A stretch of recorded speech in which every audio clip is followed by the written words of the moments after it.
为着要方便民众倒垃圾，云林西内镇公所为5月开始，每礼拜增加2天早起的时间，伫固定的地点，让民众去倒垃圾。平常时爱上班的民众，就免赶下班要掠垃圾车，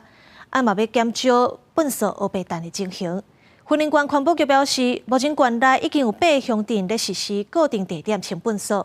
清洁人员就免徛伫车顶对车收垃圾，较袂发生危险。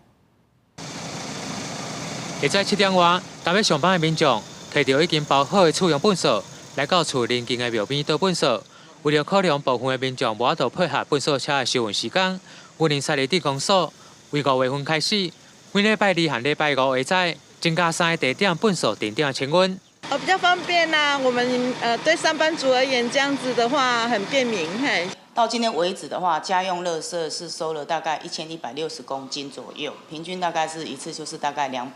然后那个回收的话大概是1000公斤左右。第一个就是便民，第二个就是能够不用让他们下班追垃圾，这个也很危险。然后第三个就是希望能够减少这个垃圾的脏乱点。西内镇公所表示，实施将近半个月来，民众反应真袂歹，因有真侪民众因有工课关系，无法度配合垃圾清运的时间倒垃圾，在清洁队因无影响正常清运下，增加定点定时的清运。是采滚动式的一个检讨目前陆续的一个推动到各个乡镇。